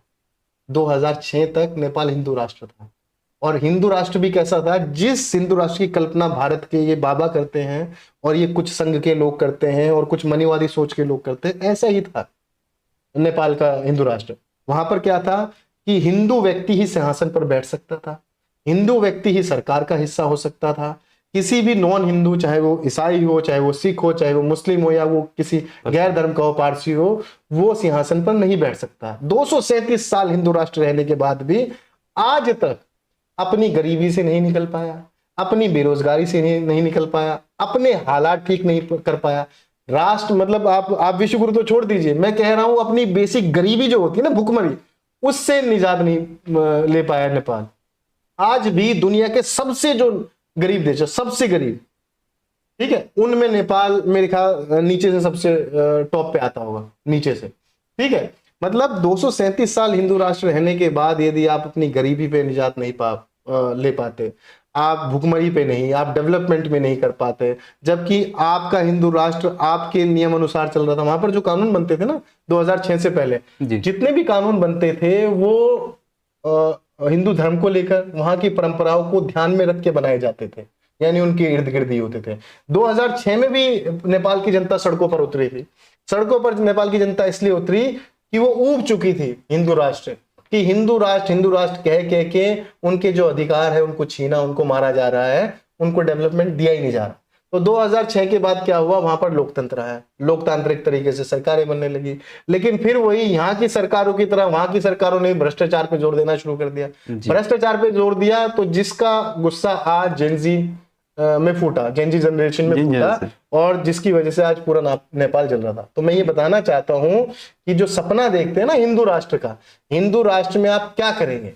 कोई भी व्यक्ति इस बात का जवाब देने को तैयार ही नहीं है कि हिंदू राष्ट्र बनते ही वो देश में इस प्रकार का बदलाव लेकर आएगा। उससे देश की गरीबी खत्म हो जाएगी, बेरोजगारी खत्म हो जाएगी, महिला सुरक्षा बेहतर हो जाएगी, या भुखमरी पे हम निजात पा लेंगे, या हम विश्व गुरु बन जाएंगे। क्या हिंदू राष्ट्र के रहते हम लोग न्यूक्लियर पावर बने? अगर ये देश हिंदू राष्ट्र रहा होता ना तो हम न्यूक्लियर पावर भी नहीं होते, क्योंकि न्यूक्लियर पावर के निर्माता कौन है? डॉक्टर APJ अब्दुल कलाम, जो कि मुसलमान है। अगर एक मुसलमान व्यक्ति हमें परमाणु बम दे सकता है, हमारी सिक्योरिटी को मजबूत कर सकता है, तो हिंदू राष्ट्र की कल्पना में ये कभी संभव था ही नहीं कि हम एक परमाणु शक्ति बन पाते। तो हिंदू राष्ट्र का बिगुल बजाना छोड़ दीजिए, इन ढोंगी बाबाओं की बातों में आना छोड़ दीजिए। इस पर सीधा सीधा विचार है कि हमें विकसित राष्ट्र की सोच रखनी चाहिए, हिंदू राष्ट्र की नहीं, विकसित राष्ट्र की और एक राष्ट्र की सोच, ना कि हिंदू राष्ट्र। कुछ ऐसे बाबा हैं जो भारत में बड़े प्रचलित हैं, तथा कथित आपकी भाषा में कहें तो सो कॉल्ड, धीरेन्द्र कृष्ण शास्त्री हो गए या अनिरुद्ध आचार्य हो गए, राम वृद्धाचार्य, ये लोग लगातार अपने मंचों से कहते हैं कि भारत को जब तक विश्व गुरु नहीं बनाएंगे हम लोग चुप नहीं बैठने वाले। तो इनका मतलब इन लोगों की बातें बिल्कुल निराधार हैं, कोई अर्थ नहीं इनकी बातों का। अनिरुद्धाचार्य जो भी आजकल बड़े रील्स में चलते हैं, ट्रेंड हो रहे हैं, बहुत ज्यादा ट्रेंड हो रहे हैं, अपने बेतुकी बयानबाजी के चलते कुछ भी मुंह में आता है बोल देते हैं, बिना ज्ञान बिना सर पैर की बातें करते हैं। उन्होंने एक बयान दिया अभी कि जो अभी इस पर मैं आऊंगा, अभी मैं उस पर आऊंगा, मैं बस आपसे ये पूछ रहा हूँ कि क्या इन बाबाओं की बातों का कोई महत्व है भारत में, या फिर ऐसे ही बोलते रहते हैं ये लोग? मैं देखिए, आपने एक चीज आपने देखिए, 30-35 साल की उम्र आपकी है, 30-35 साल की उम्र मेरी है, हमने एक ट्रेंड देखा है। हम राजनीति को फॉलो करते कम से कम 15 साल तो ही गए। 15 सालों में हमने कभी ऐसा नहीं देखा कि बाबाओं ने बढ़ चढ़कर राजनीति में हिस्सा लिया हो, बयानबाजी की हो। जिसका जो काम था वो अपने काम पे लगा हुआ था। बाबाओं का काम था धार्मिक कार्य करना, वो धार्मिक कार्य में। ये बाबा आजकल सामाजिक में, राजनीति में घुस क्यों गए हैं? हर किसी को ज्ञान देना है राजनीति पे, हर किसी को मनुवाद पे ज्ञान देना है, हर किसी को संविधान का विरोध करना है, हर किसी को ये बताना है कि लड़की को 14 साल की उम्र में शादी करनी चाहिए या 25 की में करनी चाहिए। हर किसी को हर मुद्दे पे मुखर होके बोलना है। और इस देश का जो एक सामाजिक ढांचा है, जो एक सामाजिक पीस है, शांतिपूर्ण जो एक सोसाइटी है, उसमें हलचल पैदा करनी है। तो मैं तो इनकी बातों को सिरे से नकारता हूं, ना मैं इनको सीरियसली लेता। मैं तो पहले ही कह रहा हूं, ना मैं इनको बाबा मानता। आपने बाबा कह दिया, मैं तो ढोंगी बोलता हूं जी। मेरी नजरों में तो सिंपल बात। एक बड़ा व्यक्तिगत सवाल है कांग्रेस पार्टी से संबंधित, कोई भी बड़ा बाबा कांग्रेस पार्टी का सपोर्ट क्यों नहीं करता? कहीं ऐसा तो नहीं कि जो कांग्रेस पार्टी की फिलॉसफी है सेकुलरिज्म की, जो सिद्धांत है कांग्रेस पार्टी का कि सब धर्म को हम एक नजरिए के साथ देखेंगे, वो इसके खिलाफ है? देखिए, बाबा सपोर्ट करता जी, बाबा होते अगर ये ढोंगी सपोर्ट नहीं करेगा ना। ये ढोंगी, हाँ, ढोंगी क्यों सपोर्ट नहीं करेगा जी? क्योंकि इनकी मंशा क्या है? ये कहते हैं मनुवाद हमारे लिए सर्वोपरि है, मनुवाद हमारे लिए सबसे ऊपर। हम कहते हैं संविधान हमारे लिए सबसे ऊपर है। ये कहते हैं कि महिलाओं को उतनी आजादी मत दो। हम कहते हैं कि महिलाएं पुरुष के बराबर कंधे से कंधा मिलाकर चलेंगी, और उसका उदाहरण हमने इंदिरा गांधी जी के रूप में बहुत पहले 50 साल पहले ये देश दे चुका है।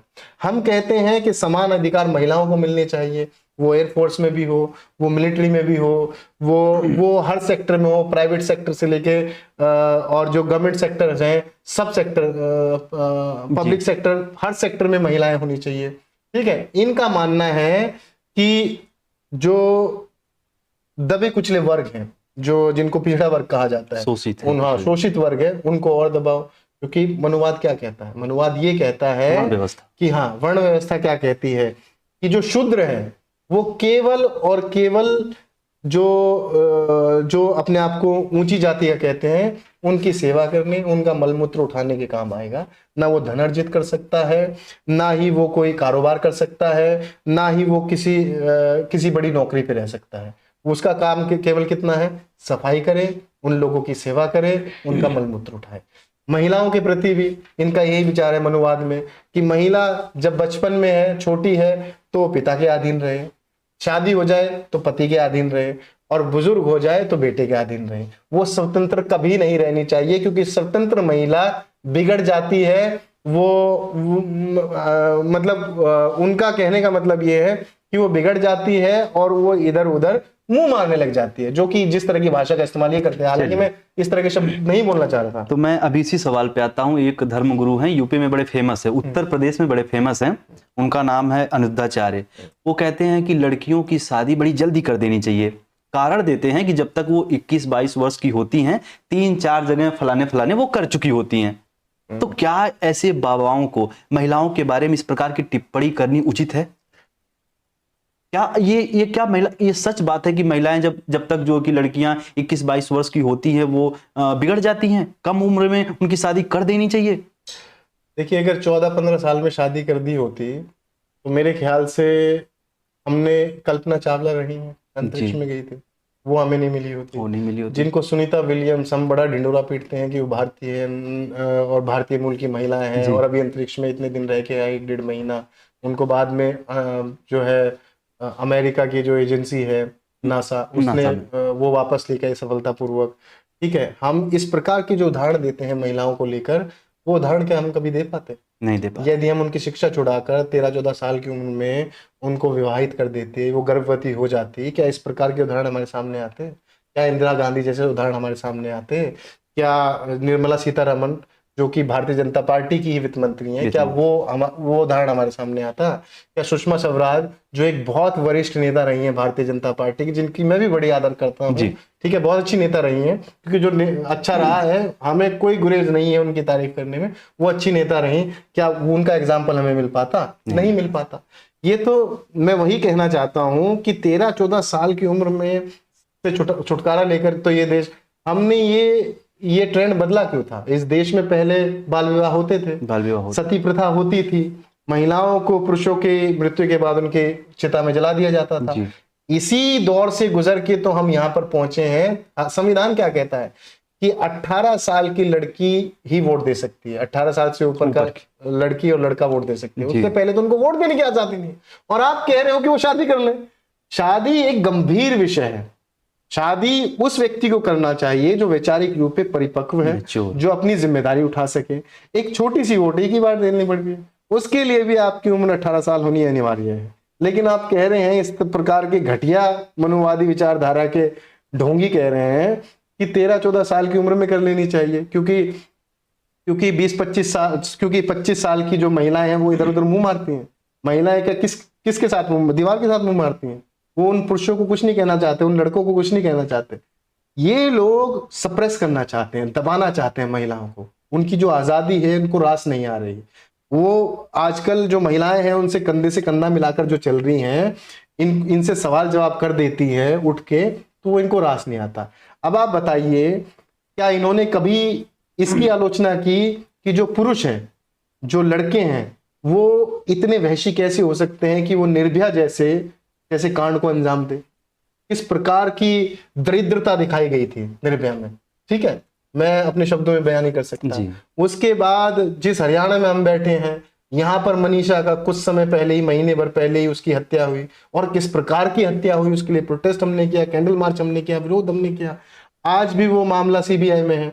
मैं कहना चाहता हूं कि इस प्रकार की दरिद्रताएं पुरुष करते हैं, लेकिन ये बाबा लोग कुछ नहीं कहते। इसी बाबा ने, इसी ढोंगी ने, सॉरी बाबा तो मैंने गलत बोला, इसी ढोंगी ने अपने एक पॉडकास्ट में कहा कि यदि एक लड़का है 18-20 साल का, अच्छा है जी, वो एक लड़की को देखता है जिसने कुछ कम कपड़े पहने हैं, तो उस कम कपड़ों में उसका जो मन है विचलित होता है, और उन कम कपड़ों को देखकर वो अपराध कर देता है। तो इसमें किसकी गलती है? तो वो बाबा कहता है कि इसमें तो लड़की की गलती है। उस बाबा का कहना यह है कि कम कपड़े देखने की वजह से वो जो लड़का था वो बिगड़ गया, इसीलिए गलती केवल और केवल उस लड़की की है कि उसको कम कपड़े नहीं पहनने चाहिए थे। ऐसी घटिया सोच वालों की गलती है। क्या महिलाएं, क्या बहन बेटी अपने घरों में कम कपड़े नहीं पहनती? बिल्कुल पहनती। हमारे घरों में भी पहनती है, बिल्कुल पहनती। तो क्या वहां पर क्या होता है? सारे जो माता पिता हैं, या जो पुरुष हैं, या जो भाई हैं, सब बिगड़े हुए हैं। ये लोग बाहर ही जाकर क्यों बिगड़ते हैं, घर में क्यों नहीं बिगड़ते? ये दरअसल उनकी अपब्रिंगिंग्स, उनका जो पालन पोषण है, उनकी जो सीख है, और ऐसे ढोंगियों की जो बातें हैं, इनकी वजह से ये देश, ये माहौल खराब हो रहा है, और कुछ नहीं।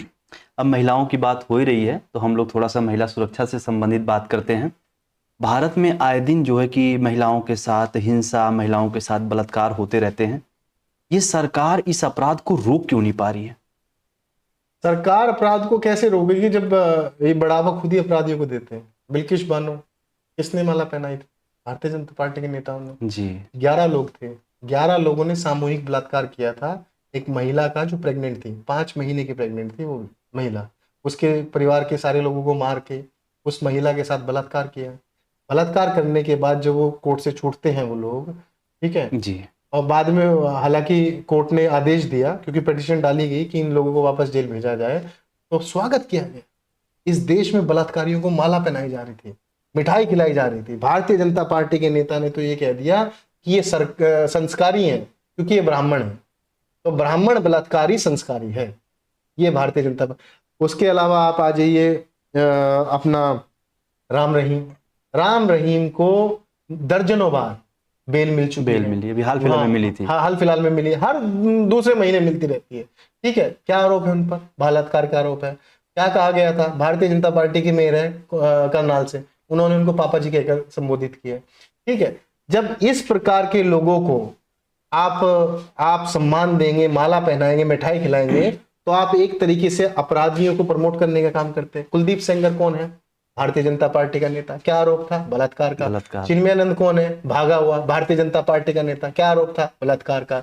बीएचयू में, ठीक है, बनारस हिंदू यूनिवर्सिटी, वहां पर किसने बलात्कार किया? भारतीय जनता पार्टी के लोगों ने, युवा मोर्चा के लोग थे, उन्होंने बलात्कार किया। तो इस प्रकार के तमाम लोग हैं, इनमें बलात्कारी भरे पड़े। प्रज्वल रवन्ना, अभी हम आएंगे इस पर। हाँ, उनके लिए प्रचार खुद नरेंद्र मोदी जी ने किया है। देश की इतनी बड़ी शख्सियत ने एक बलात्कारी के लिए प्रचार किया जिसने हजारों बलात्कार किए, हजारों महिलाओं का साथ शोषण किया, वो भी बुजुर्ग महिलाएं भी थी उसमें, 40-40, 50-50 साल की उम्र की बुजुर्ग महिलाएं, उनको नग्न करके उनकी वीडियोग्राफी करना, उनको प्रताड़ित करना, उनको टॉर्चर करना, इस प्रकार का काम जो है प्रज्वल रवन्ना कर रहा था। और अपने भाषण में नरेंद्र मोदी जी ने क्या कहा कि प्रज्वल रवन्ना को वोट देकर अपना भविष्य उज्जवल बनाए। एक व्यक्ति जो महिलाओं के बलात्कार का इतना बड़ा दोषी है, जो महिलाओं को बिल्कुल सम्मान नहीं करना चाहता, उनको वोट देकर हम अपना भविष्य उज्जवल बनाएंगे। जो लोग प्रज्वल रवन्ना को नहीं जानते तो हम बता दें, प्रज्वल रवन्ना जो है वो पूर्व प्रधानमंत्री के पोते हैं और फिलहाल अभी उनको सजा हो चुकी है इस मामले में। आप हरियाणा से आते हैं। हरियाणा में एक 19 वर्ष की बेटी को मार दिया जाता है, मनीषा को। क्या कहना चाहेंगे इस पूरे मर्डर केस पर? इस पूरे मर्डर केस में एक चुकाने वाली बात जो सामने आई वो ये है कि तीसरी बार उस बेटी का पोस्टमार्टम किया गया। पहले तो बहुत विरोध प्रदर्शन हुए हरियाणा में, हर शहर में हुए, ठीक है, हर गांव में हुए। हमने खुद किया, कैंडल मार्च निकाला। हाँ, हमने देखा। विरोध प्रदर्शन से पहले जब तीसरा पोस्टमार्टम उस बेटी का हुआ, उससे पहले पुलिस ने कहा कि इसने आत्महत्या की है। फिर सीबीआई पर मामला गया। सीबीआई पर मामला जाने के बाद तीसरी जब पोस्टमार्टम हुआ तो तीसरे पोस्टमार्टम में क्या कहा गया कि इस बहन ने आत्महत्या नहीं की थी, इसका मर्डर हुआ। यानी इससे पहले पुलिस झूठ बोल रही थी, पुलिस इसको दबाने की कोशिश कर रही थी पहले। उसके बाद जो हरियाणा की सरकार है उसने एसपी और कुछ जो पुलिस के अधिकारी थे उनको सस्पेंड किया। यानी हर मुद्दे के लिए, हर बहन बेटी को इंसाफ दिलाने के लिए हमें 2-2, 3-3 बार पोस्टमार्टम कराना पड़ेगा, धरने पे बैठना पड़ेगा, कैंडल मार्च निकालने पड़ेंगे, महीनों तक विरोध प्रदर्शन करना पड़ेगा, सीबीआई से जांच की मांग करनी पड़ेगी, तब जाके क्या इस देश की महिलाओं को, बहन बेटी को इंसाफ मिलेगा। 40,000 बलात्कार होते हैं हर साल। ये वो हैं जो रिपोर्ट किए जाते हैं, बहुत से तो ऐसे हैं जो रिपोर्ट ही नहीं होते। लाखों, अगर ऐसे भी इंक्लूड कर ली जाए तो लाखों की संख्या में है जहां पर बहन बेटियों का बलात्कार होता है। अब कुछ लोग कहते हैं कि पहले नहीं होते थे क्या? अरे भैया, पहले होते थे तो अब भी होने चाहिए। मतलब आप कह रहे हैं कि पहले बलात्कार होते आए हैं तो आज भी होते रहे, हम इस बात को जस्टिफाई करते हैं। मैं आपको एक आंकड़ा और बता दूं, 2014 का आप निकाल कर देख लीजिएगा एनसीआरबी का डाटा, तो लगभग 28-30,000 के आसपास बलात्कार होते थे। ये संख्या घटनी चाहिए थी क्योंकि हम टेक्नोलॉजी में एडवांस हो रहे हैं, हमारे पास हर जगह कैमरा बढ़ रहे हो गए, हमारे पास हर जगह सिक्योरिटी बढ़ रही है, हमारे पास पैसा बढ़ रहा है, संसाधन बढ़ रहे हैं। तो इससे क्या है कि अपराध में कमी आनी चाहिए, लेकिन उल्टा बढ़ गया है। 38 से 40,000 तक बलात्कार हर साल होते हैं। और आपको पता है, ये जो आंकड़ा मैं आपको बता रहा हूं 2021 का आंकड़ा बता रहा हूं, क्योंकि 2022, 23, 24 में एनसीआरबी का कोई डाटा ही रिलीज नहीं किया केंद्र सरकार ने। क्यों? पोल खुल जाएगी, पता चल जाएगा कि और कितने बलात्कार या और कितनी घटनाएं इस देश में महिलाओं के खिलाफ हो रही है। जी, द हिंदू की रिपोर्ट है और 2021 में ये रिपोर्ट पब्लिश होती है। भारत में प्रतिदिन 86 महिलाओं का बलात्कार होता है औसतन। यदि हम बात करें तो 86 की महिलाओं का, ये द हिंदू की रिपोर्ट है, आप लोग इसको चेक करिएगा एक बार जाके। और प्रति घंटे यदि महिलाओं के अपराध की बात करें तो 49 अपराध होते हैं महिलाओं के प्रति। ये 2021 का डाटा है, तो जो रोबिन जी इसको बात कर रहे हैं इसकी। अब अगर हम लोग थोड़ा सा आगे बढ़ें अपने आप कन्वर्सेशन को। एक बार ये भी बता दीजिए कि आपको 2021 का डाटा क्यों लाना पड़ा, क्योंकि केंद्र सरकार ने 2022, 23, 24 का डाटा आज तक रिलीज कराया ही नहीं। जी क्योंकि वो जब डाटा छिपा लेंगे, किसी चीज को छिपा लो तो फिर पता चलता है कि अपराध हो ही नहीं रहे, क्योंकि आप डाटा पेश करोगे नहीं तो आपको लगेगा कि अपराध हो ही नहीं। एक चमगादड़ जब उल्टी लटकती है तो उसको लगता है कि उसने दुनिया पलट दी। वही वाली बात है कि केंद्र सरकार ने रिपोर्ट छुपा ली तो उसको लगता है कि हमने अपराध कम कर दिया। अब हम लोग थोड़ा सा राहुल गांधी जी की बात करेंगे। जी, राहुल गांधी जी के बारे में लगातार बीजेपी के कुछ नेता कहते हैं और उनकी एक बड़ी मीम वायरल करते हैं कि आलू से सोना बनाने वाली। तो क्या इस मीम की सच्चाई क्या है, आप इसके बारे में रूबरू हैं? हाँ बिल्कुल बिल्कुल क्या रूबरू सच्चाई है है। इस मैं मीम की? नहीं, 140 करोड़ लोग इस बारे में रूबरू हैं, क्योंकि ये क्लिप, इसकी वास्तविकता जी हर व्यक्ति देख चुका है। लेकिन कुछ अंधभक्त कह लो, या कुछ व्हाट्सएप यूनिवर्सिटी वाले कह लो, या कुछ ट्रोलर्स कह लो, या भारतीय जनता पार्टी के संघी विचारधारा के कुछ लोग कह लो, जो आज भी इसको इस प्रकार पेश करते हैं कि राहुल गांधी का ही वो बयान था कि आलू डालेंगे सोना निकालेंगे। जी। जिस रैली में ये बयान कहा गया उससे एक दिन पहले नरेंद्र मोदी जी की रैली हुई थी, जिसमें नरेंद्र मोदी जी ने ये बात कही थी कि आलू डालेंगे सोना निकालेंगे।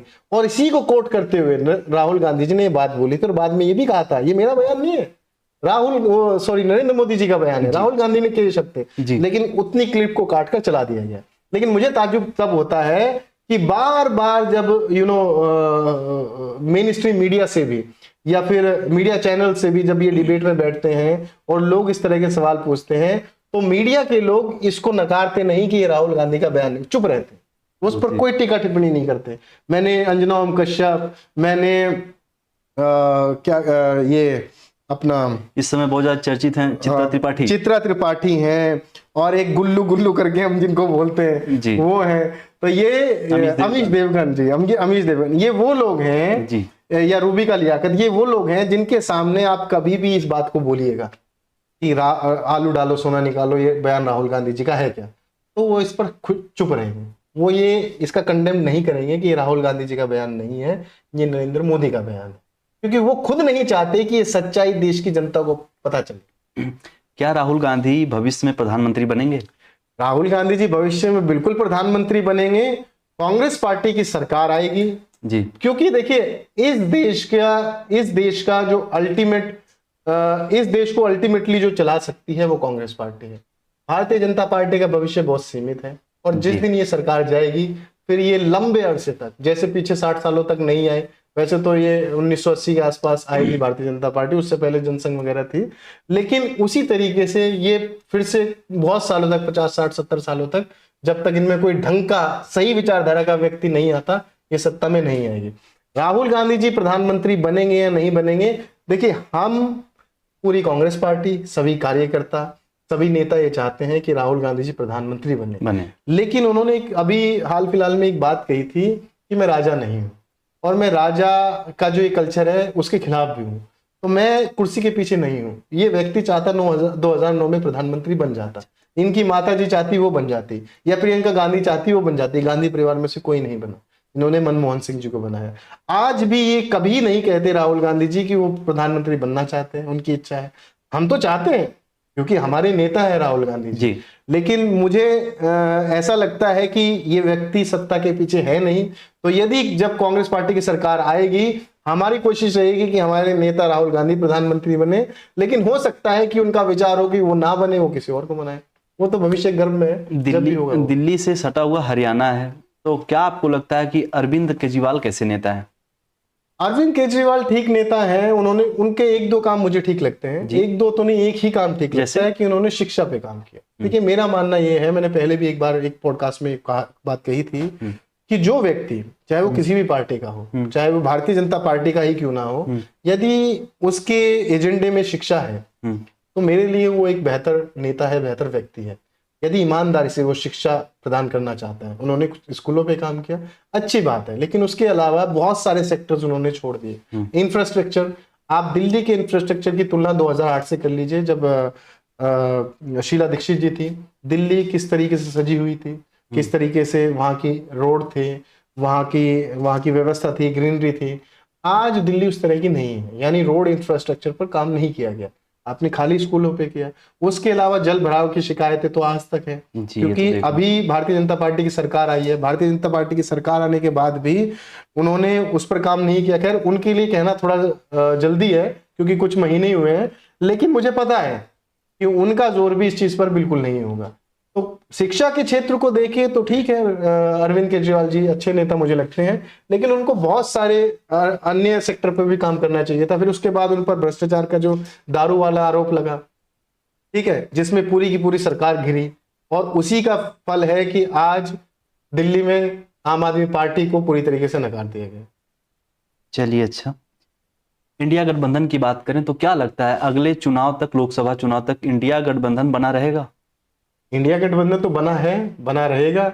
उसका सबूत हमने बिहार में देखा। केजरीवाल को छोड़ दिए। बिहार की देखिए, कोई एक उनके कुछ व्यक्तिगत कारण रहे हो, या उनका कोई राजनीतिक उनकी सोच रही हो, जिसके चलते वो उन्होंने छोड़ दिया, लेकिन आज भी टीएमसी, आज भी आरजेडी, आज भी सपा, आज भी ये सारी पार्टियां मिली हुई हैं, ठीक है। अभी बिहार में अखिलेश जी भी आए थे, ठीक है, ममता बनर्जी की तरफ से भी समर्थन था। तो इन सब लोगों ने खूब मिलजुल कर बताया कि इंडिया गठबंधन एक है, इंटैक्ट है, मजबूती से काम कर रहा है। अब आप अखिलेश यादव जी की बात कर ही रहे हैं, तो उत्तर प्रदेश के सबसे बड़े समाजवादी नेता अखिलेश यादव जी हैं, माना जाता है।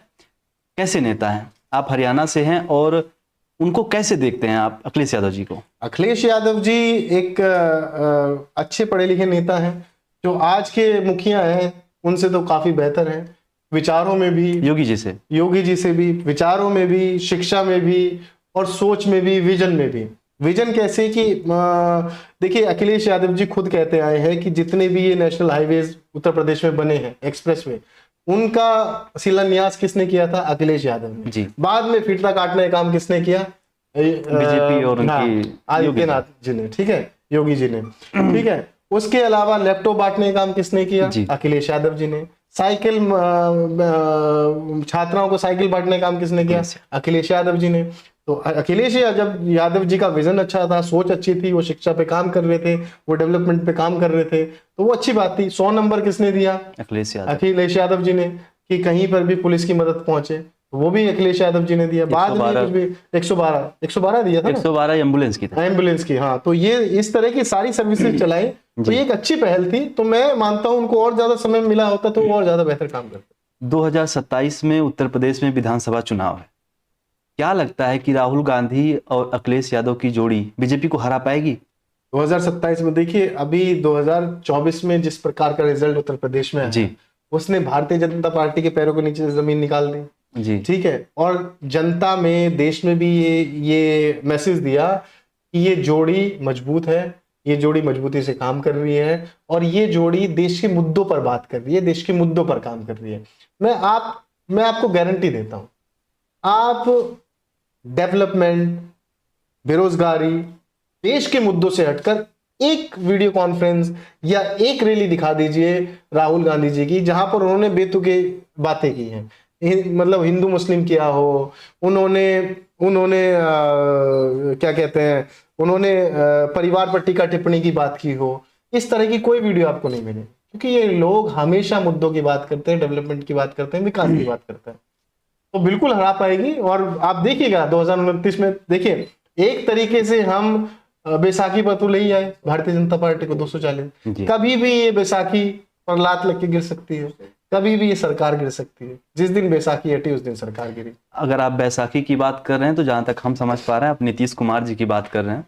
नीतीश कुमार जी की, हम तो टीडीपी की भी बात कर रहे हैं। अच्छा, ठीक है। नीतीश कुमार, चंद्रबाबू नायडू की भी बात कर रहे हैं, हम नीतीश कुमार की बात कर रहे हैं। नीतीश कुमार देखिए एक समय में ठीक हुआ करते थे, क्योंकि मैंने उनके विषय में पढ़ा है जी। और मैंने उनकी राजनीति को तब भी पढ़ा है जब वो रेलवे मंत्री हुआ करते थे, और एक बार रेल घटना हुई तो उन्होंने जिम्मेदारी लेते हुए अपने पद से इस्तीफा दिया। तो इस तरह का स्वभाव, इस तरह की नैतिकता थी लोगों के अंदर। अब लेकिन आज वो बिल्कुल खत्म हो चुकी है। आज वो थाली के बैंगन से ज्यादा कुछ भी नहीं। आप इधर घुमाइए इधर लुढ़क जाएंगे, आप इधर घुमाइए इधर लुढ़क जाएंगे।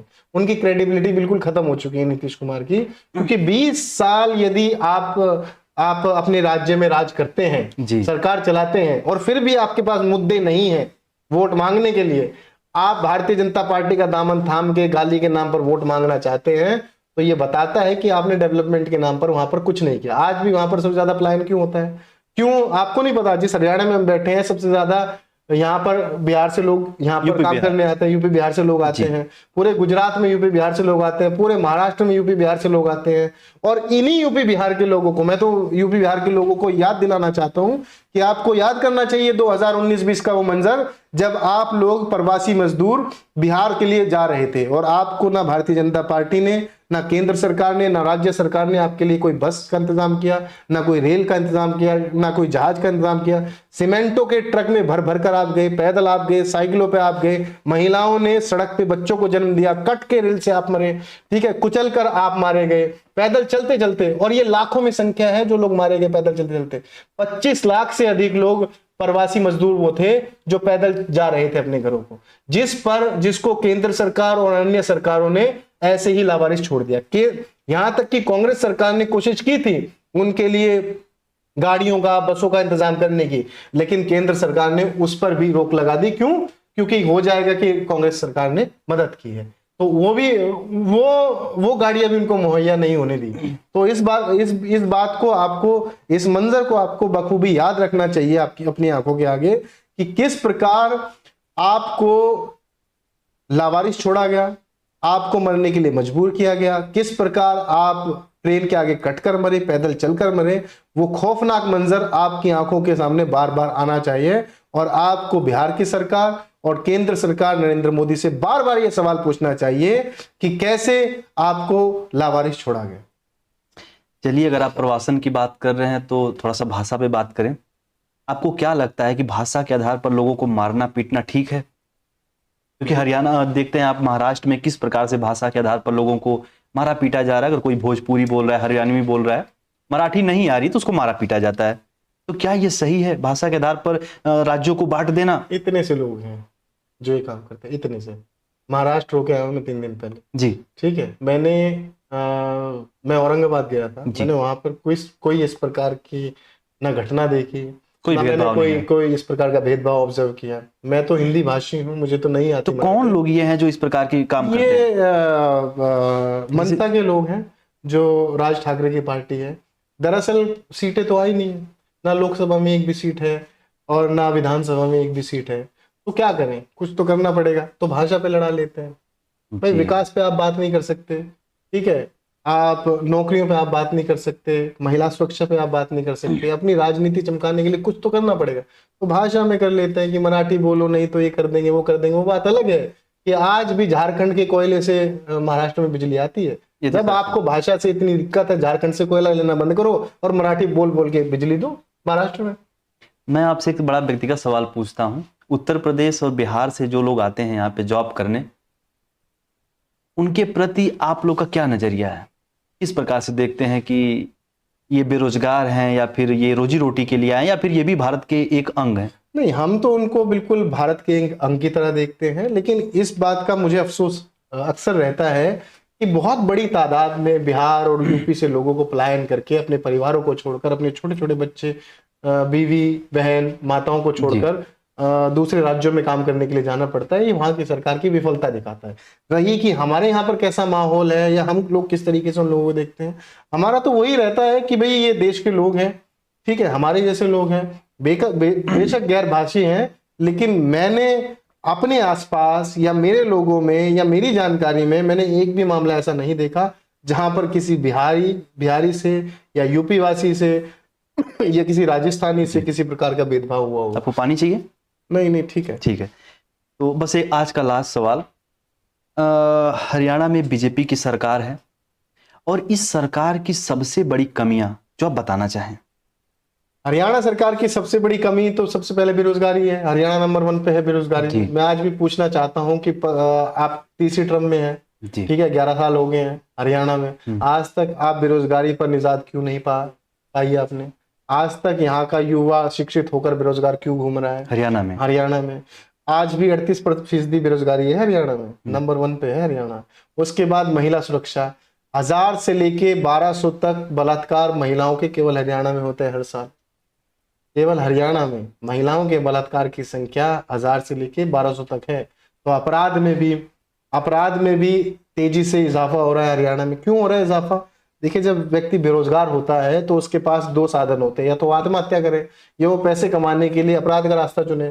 तो युवाओं ने अपराध का रास्ता चुना है। इसीलिए आपने पिछले काफी समय में देखा होगा कि हरियाणा में लगातार डकैती की शिकायतें आई हैं। जी। जहां पे हम बैठे हैं, जिस कॉन्स्टिट्यूएंसी घरोंडा में, यहाँ पर 3 जगह मैं आपको अभी बता देता हूँ स्पॉट, उनके नाम नहीं लूंगा क्योंकि ये पब्लिक प्लेटफॉर्म पे जा रहा है। जी। वहां पर आप आज भी देखिए, आज भी पुलिस बैठी है। क्यों? क्योंकि वहां पर गोलीबारी 2-3 बार हो चुकी है।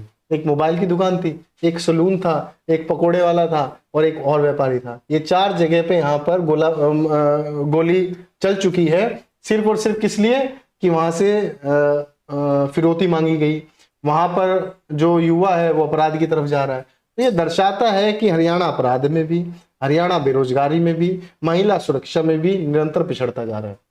और रही बात डेवलपमेंट की भी, तो मैं इतने सालों से हरियाणा में हूँ, मैंने कांग्रेस की सरकार भी देखी, मैंने ये सरकार भी देखी।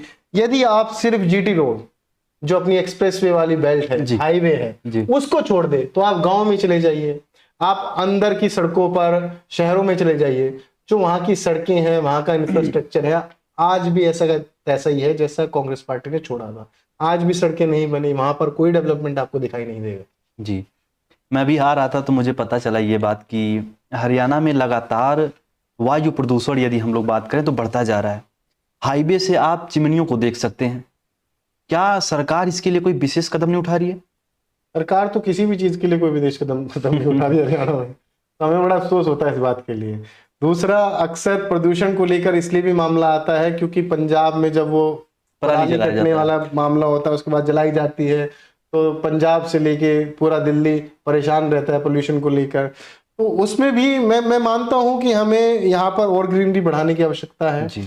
और ज्यादा से ज्यादा जो सरकार है वो इस पर जोर दे कि लोग इलेक्ट्रिक व्हीकल की तरफ जाए, और जितनी भी जो पब्लिक ट्रांसपोर्ट भी हैं, बसेस भी हैं, क्योंकि हरियाणा में अभी तक इलेक्ट्रिक बसेस चालू नहीं हुई हैं, तो इलेक्ट्रिक बसेस की तरफ लोगों को लेके जाया जाए, क्योंकि पब्लिक ट्रांसपोर्ट का बहुत इस्तेमाल होता है हरियाणा में। तो पब्लिक ट्रांसपोर्ट जब इलेक्ट्रिक होगा, उसमें वायु प्रदूषण कम होगा, पोल्यूशन कम होगा, तो एक तरीके से हम लोग वातावरण को साफ करने की कोशिश कर सकते हैं हरियाणा में।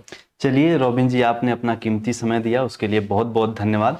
बाकी आप लोगों को ये पूरी बातचीत, पूरा पॉडकास्ट कैसा लगा, कमेंट सेक्शन में अपना फीडबैक जरूर दीजिएगा, और आप कहेंगे तो बाकी फिर हम रॉबिन जी से जरूर मिलेंगे। तो सर, आपका बहुत बहुत धन्यवाद। धन्यवाद हिमांशु जी, और धन्यवाद देश की जनता। जी।